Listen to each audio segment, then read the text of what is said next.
Assalamualaikum warahmatullahi wabarakatuh. Sampurasunun.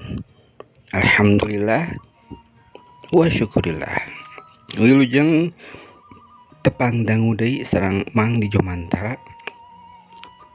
melalui saluran channel YouTube Sunda Pituin anu ku Mang didamal khusus kanggo pamirsa sadayana anu mika cinta mika resep kana acara hiburan Kasundaan. Hiburan Kasundaan kiwari anu ku Mang bade pintonkeun kanggo pamirsa sadayana nyaeta mangrupakeun dongeng Sunda. Dongeng Sunda salah sawios kesenian Sunda anu mana ieu hiburan dongeng Sunda teh anu kiwari tos arang langka tetapi tos langki dipikaminat ku para nonoman kiwari nonoman orang Sunda. Kumaha kitu Mang seja niatan bade hoyong ngiring ngalestarikeun kabudayaan Sunda mangrupakeun dongeng Sunda ieu di ieu channel Sunda Pituin. Mudah-mudahan tiasa istilahna ngalestarikeun oge tiasa nyalurkeun ka para nonoman-nonoman anu kiwari supados uninga kana kabudayaan Sunda mangrupakeun dongeng Sunda. Pamirsa sadayana mangga atuh urang pedar kiwari dongeng Sunda anu bade ku Mang dipintonkeun dina judul Randa Bengsrat. Randa Bengsrat kiwari di juru dongengan kitu tah, di juru dongengan ku juru dongeng anu atos sepuh anu atos kahot istilahna para senior nyaeta wastana teh Mang Jaya. Mang Jaya oge ngagaduhan channel YouTube nyarira nyaeta Mang Jaya Official. Kumang paratos disayogikeun di link deskripsi boh bilih pamirsa sareng alo-alo sadayana hoyong silaturahmi ka channelna Mang Jaya langsung mangga parantos disayogikeun ku Mang. Kantun diklik ke baris dicanak ka channelna Mang Jaya Official nu mana diditung ke seueur dongeng-dongeng anu tiasa dipilihan tetapi tiasa didangungkeun di Bandungan ku pamirsa sadayana. Kiwari Mang di channel ieu channel Sunda Pituin bade ngagelar dongeng anu judulna Randa Bengsrat anu di juru dongengan ku kasepuhan Mang Jaya. Oge ieu dongeng dikarang ku kasepuhan keneh anu atos kahot tos buhun nyaeta pengarang dongeng anu atos kakoncara deui nyaeta Ki Leuksa. Atanapi nami aslina Eko Suara kitu tah pamirsa sadayana. Maka sapodos nyangkol kana waktos urang pedar kiwari judul dongeng Randa Bengsrat kanggo pamirsa sadayana anu mika cinta mika resep kana acara dongeng Sunda. Sok leka parayun gramaran codina hapena sewang-sewangan. Prung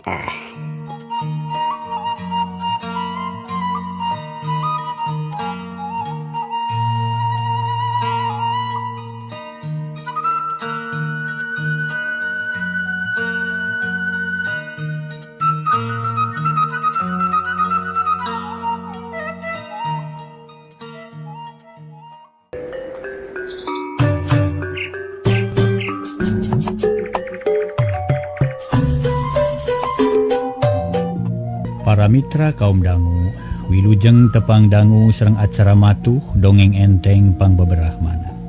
Mang Jaya sapara kanca bade neraskeun hanca dongeng nu katunda carios nyambung judulna nyaeta Randa Bengsrat. Ieu dongeng karangan Ki Leuksa ayeuna nincak bagian ka-23. Sumangga atuh para mitra wilujeng ngadangukeun ieu dongeng etang-etang hiburan pangbeberahmana. Carios nyambung judulna Randa Bengsrat. Dongeng karangan Ki Leuksa dina bagian ka-23. Para mitra anu mulia, Deni geus rek ngabnemalan tapi teu tulus lantaran kadenge aya motor eureun hareupeun imahna. Barang direret tetela Basri bapana geus datang, atuh Deni telenjeng ka hareup rek muka panto pakarangan. Berai muka bus Basri ngabuskeun motorna tuluy distandarkeun deukeut pot kembang. Ari tasna dicopot ku Deni. "Pak, aya tamu ti Sumedang, Pak, Kang Karmin, putra Waseno. Tadi pananganna digegelkeun Pak dugi ka ieu melag." Ceuk Deni nyarita teu euleun. Pugu bapana olohok teu ngartieun. "Naon Den, ku kupingan teh aya nu dileg-leg keler." "Mun panangan Kang Karmin dileg-leg keler Pak, dugi ka kapok. Alim kokodok deui kuena diantep we da sieuneun." "Ah, Deni masuk aya wae." Basri abus katepas gok jeung Karmin. "Geuning nya ya saya mah geus lila min." Basri ngajak sasalaman gapku Karmin di tampanan bari ngajawab. Parantos mang jawabna sopan. Kumaha di lemur calager gek Basri diu. Pangesto sadayana ge teu kirang sewes-wios mang. No syukur atuh ari kitu mah di Karmin rek sase geuning. Kadieuna atawa aya keperluan nu ngadadak ieu teh aya naon? Basri mah geus ngabaku. Kasemah sok nanya kitu mun semah rusuh najan capek ge sok tuluy di sing hareupan. Mun semah sase sok sase deui. Teu mangah teu rusuh abdi teh. Malima ya peryogi nu meryogikeun waktos nu lami. Maksudna teh hoyong milari padamalan bade mun tulung we ka mang di dieu manawi tiasa. Tak kitu mang maksud abdi teh. Oh kitu mun kitu mah sase batunya. Mangga tuh teh saya-saya abdi mah da henteu naon teh henteu kedah enga-enga gitu. Opek atuh ngopi tuluykeun mang rek disalin heula baju. Mangga mang.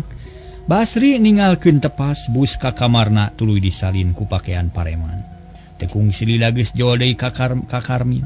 Pok nyarita. Mang mah geus lapar yu urang dahar heula sakalian. Kabeneran bibina geus nyayagikeun ye. Mangga mang. Karmin teu talangke tuluy nuturkeun ka ruang makan. Gek diuk dina kursi di sareupan meja nu geus pinuh ku kadaharan. Karmin rada geumpeur sabab kakarahari tadahar ngariung dina meja. Kalayan parabotna sing sarwa lengkep sedengkeun di lemur mah cukup ku sila dina palupuh. Atawa diuk dina jojodog bari siduru piringna ditangeui. Aturas inget ka kolotna nu biasa hirup basajan di lembur. Pek min ulah asa-asa di dieu mah sabab usum panen jeung usum paceklik sarua bae. Ulah sieun teu dahar babakuna mah. Basri ngagebah Karmin nu keur malaweung da inget ka kolotna. Mangga mang nuhun. Karmin ngaragamang kana cukil sangu niat mah hayang gede cukil nyukil teh. Tapi buktina ukur sagede peureup budak geus kitu ngahuleng. Bariekeun da dengan sangu para mitra loba naker. Sayur dua rupa kerupuk udang samel aya goreng hurang, aya bonteng, aya sop jeung pais bibit. Daharna sing waregnya meureun lapar geus lila di perjalanan. Kantenan margi mios di rompok mah anjing keneh mang. Temal Karmin. Am ngahuap ari daharna geus tuman rusuh atuh alas teh tereh beak. Ari Basri jeung Asmaya masal se daharna. Karmin bingung rek nyuk deui sangu era sieun disebut rewog. Ayo minta sangguan deui ulah asa-asa di dieu mah. Ceuk Basri teu boleh merhatikeun ka Karmin, bisi Karmin asa-asa nu akhirna daharna teu seubeuh. Mangga. Karmin nyuk deui sangu, ayeuna mah daharna anca najan beuteung lapar ge teu rusuh. Da sieun miheulaan anu boga imah, tapi anca teuing. Nu boga imah geus bareak ari manehna ngadekul keneh tungtungna can seubeuh ge milu eureun. Tuluy nurutan kokocok kop kana lap ari ti korok lok-lokan keneh kabita ku dadar enog jeung goreng hurang. Sanggeus dalahar Basri jeung Karmin parindah ka tepas. Asmaya mereskeun heula urut dahar. Da puguh teu boga pembantu, harita Karmin siga nu jagreg keneh. Jagreg naker can bisa hirup di kota. Nu sagala rupana masih keneh can ngabaku. Tampolana rek diuk sok asa-asa da kursi sok ngadelewo matak ngalenyap. Sok udud min. Sok mang asa-asa dewe sieun disebut royal. Ya udud mah tapi keretek daek. Naon emang saulah bako tampang sareng surutu we. Tema Karmin. Beuki wani ayeuna mah ari Basri ngojengkang kana lomari nyokot rokok sabungkus jeung kayu apina sor dibikeun ka Karmin. Satuluyna Basri jeung Karmin pating pelenyun udud. Can pati loba carita siga keur malikir heula. Teu lila jol Asmaya gek milu diu. Atuh jadi ngariung ayeuna mah regreg jeung moal kagok nyarita. Kabeneran Deni kaluar ti imah da baturna nyamper ulin. Geura tanya saya mah teu pa bisa perlu penting. Da ku abdi mah can dikitu kieu sabab tadi teh capieun keneh karunya. Geus eta ge danya ari rek bisi rek rusuh tapi sase cenah. Da datangna ka dieu teh lain diurungan ku bapa jeung mana tapi aya niat mandiri cenah teh ayeuna mah urang badamikeun we meungpeung ngariung. Nyasok atuh ngaraburu-buru puguh. Asmaya bangun teu sabar. Ari Karmin atoheun sabab aya diperhatikeun, asa diperhatikeun pisan ku mangna. Kumaha niat Karmin dan usahanyana sok geura terangkeun ka Mang. Kieu Mang abdi teh di lemur teh lah. Menawa kasulitan margi rupi-rupi usaha tos dicobi Mang numutkeun kekuatan abdi pribadi. Tapi hasilna teh nguciwakeun kitu salah kieu lain. Mali makantos ampir-ampiran pegat nyawa margi ragrag dina tangkal peuteuy. Nah kunaon make bisa kitu. Basri ujug-ujug greuwas jeung kataji ku caritaan Karmin malah Asmaya ge tenget ngabandunganana. Nya kitu teh we Mang di lembur teh seueur tek-tek bengekna hirup teh Mang. harita abdi nu junun ngabanar peuteuy nanging rupi-rupi we aya nu lenger marabunan ka abdi. Teh waktu abdi naik kana tangkal peuteuy si tangkal teh robah wujud jadi istri geulis. Puguh abdi teh setengah teu sadar malah asa dina panghimpian. Teu karasa nyekelan teu pageuh akhirna nyoroso dugi ka handap. Ti beubeut akibatna dada raget kaparud ku tangkal peuteuy bujur seueul. Harita dugi ka teu eling atuh mun kirang-kirang milik mah. Duka kumaha buat ting lah. Kantun jeunatna mang Karmin Daryana keur nyaritana. Malah harita teh para mitra malapah gedang mah kapunten. Nyaritana teh malapah gedang para mitra. Malapah gedang samemeh ngebrehkeun niat anu tangtu. Kutan teh kitu ari di lemur cing kumaha terusna. Nya meuli asa kareueung teuing nya kumaha tuluyna min.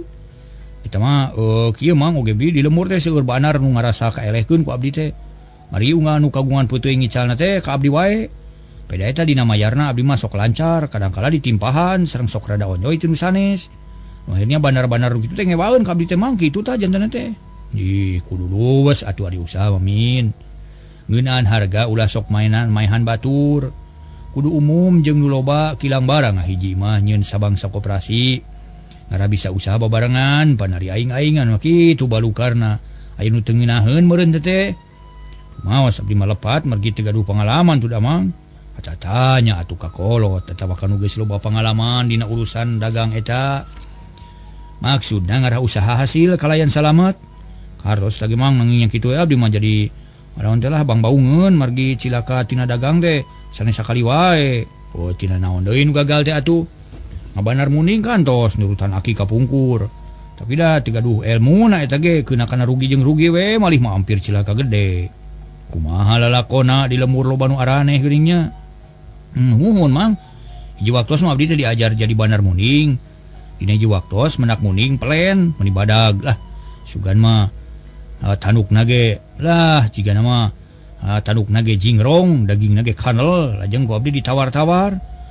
Kanu kagunganana teu dipasihkeun cenah da geus aya nu nawar langkung mahal. Harita teh aya benten 25.000. Teu mikir panjang kalesan modal abdi kanel sareng ninggal muning sakitu saena ceng ku abdi dibayar mang. Malih mah langkung luhur batan panawaran batur. Gancangna carita eta muning ditungtun dibawa ka pasar jaga. Ari di jalan tepang sareng banar muning utus kahot katelahna bahat mah. Anjeunna naroskeun ka abdi magarkeun teh eta muning ti mana cenah. Asa-asa wawu. Palang siang muning ti ke ukri cenah. Kitu saur si abah teh. Abdi teh rada hariwang sok sieun si abah maido. Atuh teu bantun ngabohong kapaksa dibejakeun sabalakalna. Eta teh leres muning ki ukri. Tetela si abah teu naon-naon malah mah basana alus ngaduakeun ka abdi. Magarkeun teh nya syukur cenah dibeli mah ku ujang. Pek turutan lacak abah sing jadi banar nu nanyung, sing maju dina usaha mengpengora sing getol diajar kana usaha leuletikan. Sabab jelema model abah mah cenah moal dilade umurna kitu. Tak kitu saur si abah teh. Nyariosna bari ngusapan tanuk muning nu harita ngadadak lineuk si muning teh. Ngahenen we kawas nu geus wawuh ka si abah mah. Abdi atoh nguping kitu teh mang. Kencangna carita abdi papisah jeung si abah Atma. Bahat mangidu abdi ngaler. Tapi barang duwi ka hiji lengkop muning teh ngadadak kebarangasan. Ngahunteun we teh dek leumpang malah mah sasebreng bari ngagadil. Matana burahay beureum abdi heran. Terus talina ditenok dicekel. Tali tenokna tapi teu kanyahoan ngadupa kana pingping. Abdi ngurupruk tah kana kamalir ari muning terus ngamuk. Niatna teh hayang ngagalei ka abdi. Puguh abdi teh soak kapaksa lumpat dah yang salamet. Bari gegeroan minta tulung. Mangkaning jauh ka lemur teu aya batur. Muning teras ngudag-ngudag ka abdi nu akhirna abdi teh anyog ka lemur muning ngamuk ngamurak maring. Sakunu deukeut diburu. Akhirna para sesepuh lemur milu campur. Muning diboro rek dipaehan sabab ngabahayakeun ka urang lemur. Kengina teh dibadil ku tentara nu kalersan aya di lemur mah. Muning ngamuk bari sakarat tungtungna paraga teh jadi banusan. Teu karah daging namang teh jadi duit-duit acan. Muning dikubur ku urang dinya ari balik bari mawa karugian nu sanes sakedik kitu pangalaman di teh mang jadi bukan muning teh. Eta mah lain kasalahan muning atuh min, lain kasalahan bahat mah. Tapi salah urang keneh, nah atuh make gagabah teuing barang beuli teh. Nu matak sing apik, ulah nganyerikeun batur neangan kauntungan teh bising kitu. Leheung mun langsung hareupeun bisa kena dising hareupan kumaha mun ngagunakeun jalan lemes. Pan urang nu rugi sarta hese nyingkahanana. Dari ceuk pamikir mang mabaat mah teu teu samanea manehna ge boga ilmu keur meruhkeun muning, boga ilmu keur ngaedankeun muning nu akhirna picilakaeun pikeun urang. Sakitu ge untung nyawa maneh katulungan keneh kumaha mun terus diluluh ku muning meureun cilaka, ceuk Basri Daryanaker. Muhun mang sakitu kasulitan abdi teh mang. Memang sadayana ge kalapatan abdi. Kirang pangalaman sareng memang teu tiasa teu terang carana. Ta ayeuna mah bade munut pitulung ti mamang sareng ti bibi. Abdi teh hoyong kenging padamalan di kota, carana teh kumaha we lah, ceuk Karmin. Akhirna nepikeun paniatanana. Insyaallah kumang ge dibantuan tapi teu sanggup ngajangjikeun bakal hasil teu nama. Lantaran neangan pagawean di kota teh sanyana mah leuwih susah batan di kampung. Di kota mah kudu boga keahlian anu bisa diandalkeun, kudu tawakal, tekun jeung sabar. Taina mang rek nanya hayang kana naon digawe teh atuh? Atawa sugan geus boga cita-cita bawa ti lemur. Basri mere harapan ka Karmin. Puguh Karmin oge bungaheun harita teh para mitra sadaya barang ditanya kitu mah. Para mitra anu mulia, Karmin harita tuluy nyarita barang ditanya kitu kudu jadi pamana. Hari cita-cita mah abdi teh hayang jadi tentara mang. Oh, hayang nurutan emang merenya. Basri nanya deui. Oh, sanes nurutan mang eta mah kitu bae cita-cita abdi. Margi sanes emang teu janten tentara ge abdi mah hoyong. Oh, nya syukur ari kitu mah. Tapi kudu asak mikir, Min, sabab jadi tentara teh teu gampang. Ulah nilik kana untungna wae tapi kudu nilik kana sagarupana, jeung deui maneh kudu nyaho naon kewajiban tentara jeung naon tugasna tentara. Da teh kudu diaji bener-bener sangkan ulah kaduhung jagana jeung di kudu aya idin ti kolot. Tos apa mang kana kewajiban tentara mah da sok naroskeun ka babaturan. Mun abdi ge tang tos kenging widi ti emah jeung bapa, malih mah bapa teh meni naon teh ngaraos beungaheun mahanan artos ka modalna tina wahing ku panujueun kitu teh mang. Ai biaya-biaya kitu da teu gede, paling ge ukur keur ongkos-ongkos dina nyieun lamaran. Kaya ning foto, pameriksaan dokter jeung sajabana. Nu penting mah kayakinan dina hate jeung niat anu buleud. Kade bisi ngarasa dipaksa atawa kapaksa, nu kitu teh sok goreng katungtungnakeun. Ieu mah koyong abdi pribadi mang, oh nya kajeun ari kitu mah. Baik we cicing heula di dieu saheulaanan bari ngadaguan waktuna pendaftaran anyar. Da mun teu salah mah bulan hareup teh aya panerimaan tamtama. Naon tamtama teh mang? Apa abdi mah hoyong jadi tentara. Apan tentara teh rupa-rupa susunan kapangkatanana. Aya tamtama, aya bintara jeung perwira. Kitu tah. Aya tamtama kumaha mang? Aya tamtama teh sarua jeung prajurit. Oh, prajurit kumaha mun hoyong langsung kana kapten emang? Beda deui atuh jalanna jeung sakolana ge kudu luhur ari. Mani ijazah naon? Sekolah dasar mang mung dugi ka kelas 6 rek diteraskeun ka SMP ge teu kenging ku bapa. Nah, make dicarek sagala, magarkeun abdi teh lenger cenah jeung bangor padahal mah abdi teh bager buktosna ibu guru ge resepun ka abdi. Waktu kelas 4 rencangan mah parinah ka kelas 5 abdi mah anger wae di kelas 4 da ibu guruna resepun ka abdi. Eta teh guruna nyaheun nya Basri Seuri ari Asmaya ukur imut teu pati loba carita. Mun cerining nyawe namang mung pajau jeung abdi guru teh. Oh, ari nu kitu mah lain guruna nyaheun tapi manehna belet alias bodoh. Nah, atuh bodoh teh meuni beakeun ku maneh Min. Apan bapa mah pinter bari toge samalah kungsi jadi juara kelas. Oh, panaon mah? Nya bapa maneh seno. Oh, meureun edar rencangan agen opatan jadi sekelas teh pun bapa pang binterna. Mun sekelas 40 mah moal jadi juara mang. Ah, geus ah. Teu kudu nyaritakeun nu kitu keun bae. Ayeuna mah hareupeun we kanyataan papagmang sanu bakal datang. Nu geus kaliwat mah moal balik deui keun urusan yangan gawe mah ku mang rek ditarekahan sugan aya milik sarerea. Nuhun mang ah. Neng hapunten we ka bibi bilih abdi cologog sareng culangung da abdi mah rumaos urang kampung Baulisung. Dusun meledug anggang kadulang kanyahona ukur melak sampu jeung ngarit. Ulah sok ngapaskeun diri pribadi Min, apan bibi ge ti kampung, mangna ti kampung. Naon bedana jeung Karmin, apan urang teh saturunan jeung pada-pada ti kampung. Nu matak ulah leutik hate jadi urang kampung teh tapi kudu bungah jeung reueus. Bae ke Bandungan ku Karmin, pamarentah ge dina ngayakeun pangbangunan teh. Sasarana teh mereg ka kampung-kampung, da ka desa-desa mah jeung deui sagarupa pangabutuh hirup urang kota. Apan jualna teh ti kampung. Jadi pelabah dieu mah ulah jadi pikiran tapi kudu ditapak urang. Da teu leupas tina hikmah jeung manfaatna, lamun urang kampung jeung urang kota pipisahan, teu aya hubungan jeung persatuan atuh cilaka. Urang kampung terus ngadaharan sampeu jeung beas. Ari orang kota kumaha?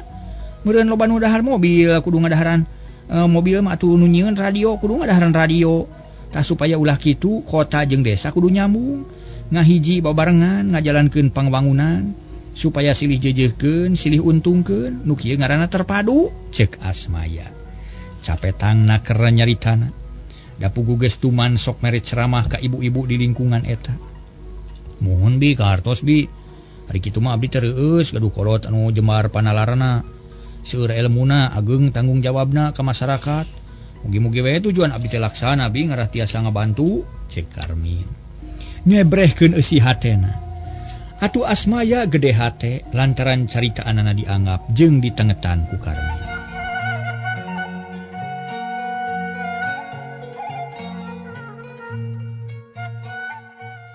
Masih nuju ngabandungan acara dongeng Sunda anu dipedah di channel YouTube Sunda Pituin anu kumbang didamel kanggo pamirsa sadayana anu mika cinta mikaresepkeun acara hiburan kasundaan mangrupakeun dongeng Sunda.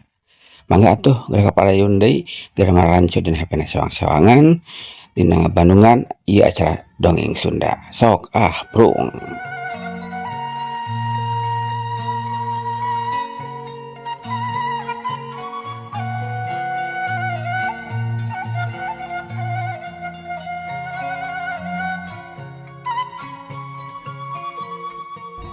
Satuluina poe eta Karmin jeung Basri katut Asmaya uplek ngobrol. Utama namah nyaritakeun kaayaan di lembur, kawan tu Basri teh geus lila teu balik-balik ka Cikekes bet asa wararas. Gancangna carita Karmin geus aya saminggu di imah Basri. Unggal poe tara aya gawe ukur dahar sare ulin. Sakapeung sok diajak ku Deni jalan-jalan kanu rame. Kaya ning ka Kosami ka alun-alun, kada kadirenten jeung ka Tangkuban Parahu. Minggu mungaran Karmin teh tumamu keneh najan ceuk Basri ulah asa-asa ge keukeuh can ngaleme. Can wano. Ari sabab sok samarampa. Gap itu sieun salah, gap ieu sieun teu bener arek cicing bae era kubi Asmaya. Tapi najan kitu ge ari sakalieu nyiram kemang masok hidang, da geus nyaho cara-carana jeung apal kana kabiasaan kulawarga di dinya. Kitu deui sasapu diburuan marab manuk jeung sapapadana. Minggu kadua Karmin menang beja nu ngagumbirakeun ti Basri yen pendaftaran panerimaan tamtama anyar geus tereh dimimitian. Atuh puguh Karmin atoheun pisan meuni geus gergeteun hayang geura prak jadi tentara. Ira ngawitan pendaftaran teh mang ceuk Karmin dina hiji sore. Bari ngadarawung di tepas hareup. 2 minggu deui dimimitian teh ayeuna mah geura sasadiaan we keur ngalengkepan syarat-syaratna. Engke urang ka Kosami dipoto terus nyieun keterangan penduduk di dieu da ngarababari nyieun surat-surat isukan urang kalemur minta idin ti Paseno. Teu kedah kalemur mang lah di dieu we surat idin mah. Sapados enteng anggape abdi teh putra mang. Oh nya kajeun kitu ge keun urang usahakeun. Jeung dia da moal salah sugan lah. Sabab maneh teh anak mang keneh nyaeta kitu eta mah. Ayeuna mah geus tatan-tatan pikeun nyaegikeun surat-surat ceuk Basri bari muka surat kabar diilikan berita-berita nu penting. Urang gancangkeun carita cunug kana waktu ingang kana mangsa. Nitiwan Cinu Mustari nincak mangsa nu sampurna. Mangsa nu didaguan geus kasorang. Waktu nu ditunggu geus jebul, Karmin didaftarkeun ka panitia pendaftaran, diantir ku Basri bari sakalian dititipkeun ka kawabuhanan. Harita Karmin geus meunang mapagahan ngeunaan tata cara ngadaftarkeun. Kitu deui jeung satuluyna Karmin dibere harapan yen pikeun jadi anggota ABRI henteu perlu ngaluarkeun duit. Dari nyumponan syarat-syarat namah moal burung ditarima. Teu kedah ngawartos daftar mah? Teu kudu boga duit mah teu deun we keur bakal latihan ari lulus. Nuhun atuh mang. Karmin bungah lantaran duit manehna teh nyekel, tapi can dibikeun ka Basri da can karasa butuhna. Gancangna carita kana waktu tes mungaran geus cunduk. Harita para calon di sina ngeusian soal-soal nu kudu dijawab.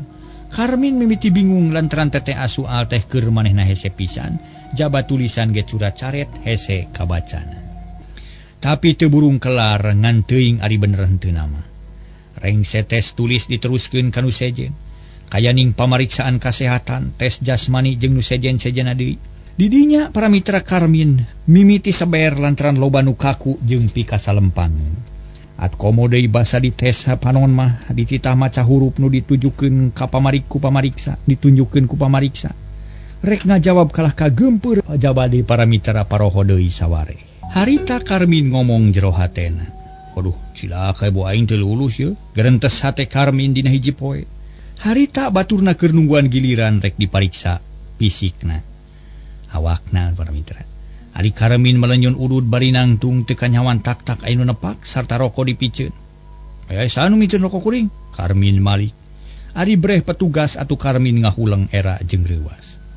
Makan, minum, merokok, ada waktunya ya. Ada tempatnya. Cek petugas make bahasa Indonesia. Ari Karmin ukur mangut bari ngeleper leos petugas ninggalkeun Karmin. Nu harita gogodeg bari ngupat dina hatena. Paingan cek Mang Basri neangan gawe di kota mah leuwih hese batan di kampung. Tapi asal aing nyumpunan syaratna we tang lulus. Kitu gerentesna terus nempokeun baturna nu keur diuji. Tuur ditakolan huntu jeung panon dipariksa talitinaker. Kocapkeun dina mangsa istirahat para calon menang jajan atawa reureuh. Kabeneran deket ka restoran, Karmin nempo baturna, nubas bus kadinya, manehna nurutan. Gek diuk dina kursi nyang hareupan meja. Joal pelayan mawa daftar menu, Karmin olohok teu ngarti, red ka batur, loba nu pating kalotret, nyirian daharan, kadaharan nu dipesen. Karmin nurutan nyirian opor hayam sop buntut sate kambing jeung goreng kepiting. Sanggeus beres song ka pelayan ngaleos ini, rek nyayagikeun pesanan Karmin gawena palahak polohak nempuan ka aya di restoran. Karasana seger jeung pikabetaheun jaba aya musik nu teu aya kendatna. Unu ngapoe kieu ngeunah meureun hirup teh. Waktu moal begang kieu tangtuna ge lintu jeung bersih, cek hate Karmin. Bari red ka baturna aya nu ngadaharanna suuk goreng. Itung-itung ngadaguan dagangan pesenan, Karmin nurutan nyokot sabungkus tuluy dibuka. Di dahar pura-pura aksi. Siga nu nyawe geus nyaho seluk-belukna sama sakali teu mikirkeun masalah harga. Joal pelayan sok nundaan pesanan Karmin minu rupa-rupa matak bariekeun. Sop samangkop jaba opor hayam jeung goreng kepiting. Ditambah ku sate lewas pelayan ini ari Karmin ngahuleng. Aduh, kumaha ngadaharna ieu mah loba-loba teuing. Ari kejo ngan saeutik beuh. Ku aya we ieu lah. Ari di dayeuh nyuguhan nu dibager kieu. Sate Karmin para mitra.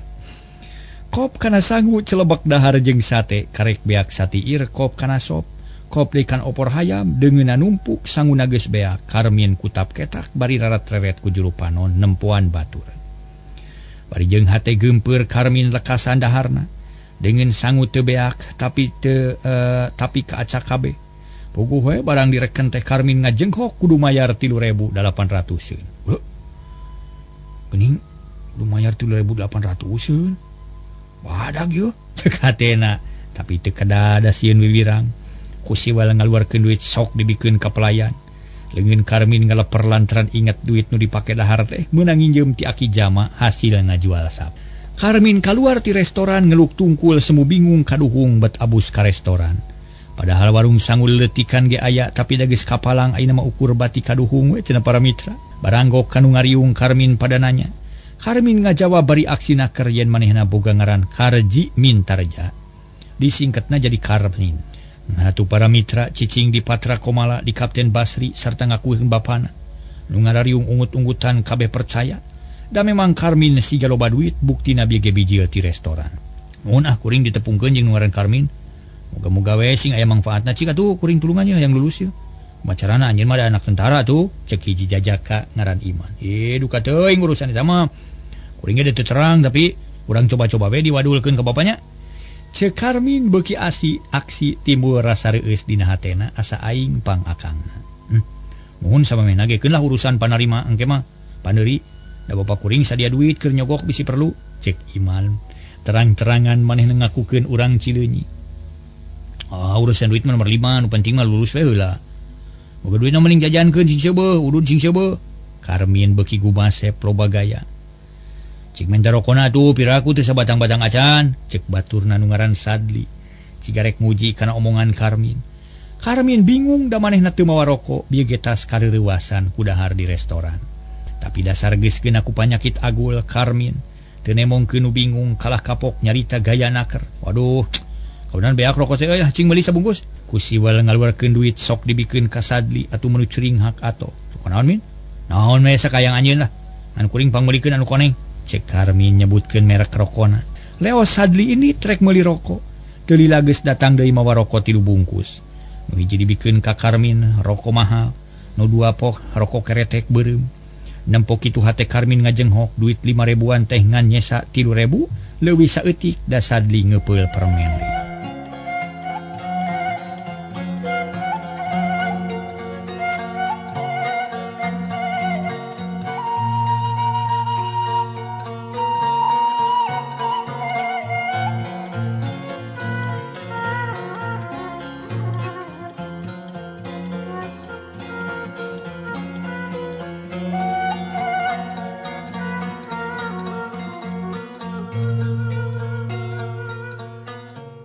Pek arudu deui tarimakeun ka Nya kuring ye. Rada tegeug sabab hate mah heeh, tapi disangka nama ku batur mah kitu gayana. Puguh harita nu ngariung teh 8 urang tup-top nyokot sabatang sewang pating pelenjung udud. Ngadurukan duit Karmin harita teh.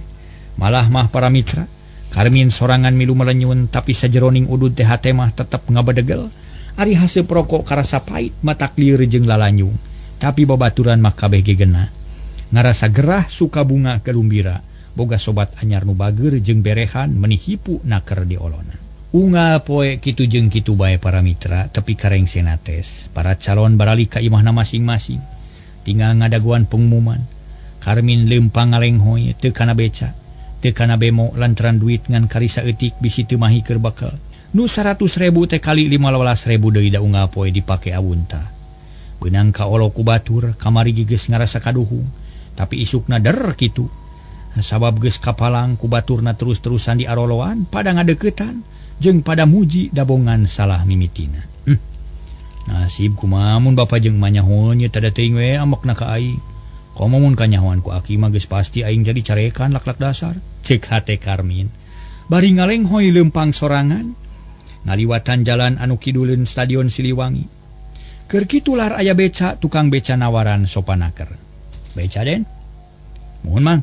Jawab Karmin bete dihaja nyarita kitu bubuhan keur ngalamun. Tadi ge moal kana beca, reg beca eureun kapaksa Karmin tumpak bari nyarita. Patar kolala mang, mangaden. Geleser beca maju lalaunan beuki lila beuki tarik akhirna nyemprung muru ka jalan Patra Komala. Nungan karisa eutik deui atuh teu kungsi 5 menit geus tepi kanu dijugjug. Harita Karmin tuluy nyarita. Stop mang di dieu mang. Sabaraha mang? 75 den, jawabna kalem. Tak pulang salah we mang. Bari mikeun duit lamaran 100. Sanes tilu lawe den tapi 750 rupiah. Hah? Nanti salah ngomong mang. Karmin molotot tapi tukang beca ge malik molotot bari nempas deui. Teu. Teu salah da biasana ge sakitu atuh. Atuh umum we tiba tawina ari kudu sakitu mah. Daek sakitu pek mah. Mun teu mah kadiekeun dari 100. Di 13 duit mah terang-terangan we atuh tong hayang tumpak beca euy. Ngahina ka dewek sia, ya duitna. Karmin panas hatena. Kusiwal duit ditemongkeun kabeh tukang beca colohok panon ngagiler kabitaeun. Bes duit kana saku deui leos Karmin ninggalkeun tukang beca. Puguh tukang beca amakeun kalayan teu sadar nuturkeun. Ngan barang serog kana teras turujol anu bijil horeng Basri. Aya naon mang kadengena jiga patorong-torong. Henteu Pak, tukang beca malik deui celak kana sadel. Terus ngaboseh teu luak lieur deui. Basri colohok teu ngarti kana naon-naon nu kajadian bieu. Ya naon usahanya namin. Basri nanya ka Karmin nu geus sengaheul ngabaheulai dina kursi katempona bangun lungse. Lah dasar si mang we sok aya mang. Monya ti parapatan jalan lomok minta 750 rupiah pan teu umum. Temal Karmin. Perjanjian heula henteu. Teu mang da biasana ge ukur 50 rupiah ti dinya mah. Oh jeung hiji guru pikeun nambahan doang jeung pangalaman. Engke deui ka hareup namun aya naon-naon kudu asak perjanjian heula. Ngarah babari mun aya itu ieuna salah saiji keanehan di kota teh kitu min. Jadi ulah manang alusna wungku dan nu alus teh jeung endah teh saimbang jeung sareukseukna, saimbang jeung ruwetna. Mohon mang namihan pengalaman kanggo abdi lah. Memang kahirupan di kota teh kieu geuning seueur pisan hate bentena sareng di lembur. Memang kitu nu geus kanyataan mah. Teu kudu jadi pikiran ngan kari napakuran sangkan urang leuwih apik dina nyarita, leuwih taliti dina rumampa. Geus teu kudu nyalahkeun ka si itu si eta. Ayeuna mah kari diri pribadi sing kuat jeung pangger, ulah beunang ka pangaruhan. Karmin unggut-unggutan hatena bet pating seredet lantaran omongan Basri bet asakeuna pisan kana hatena.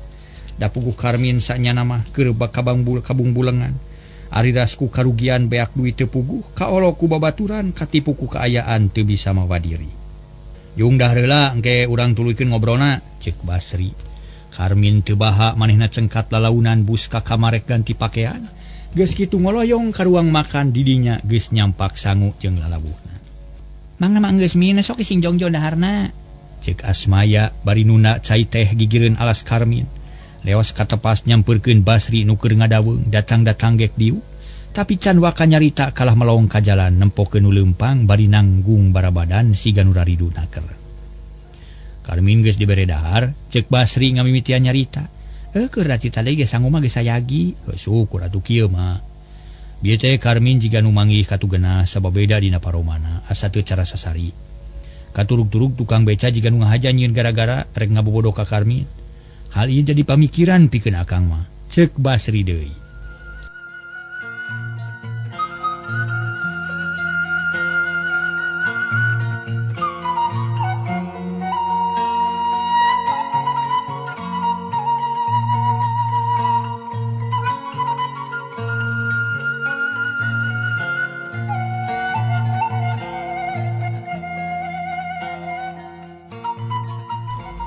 Kumaha kitu?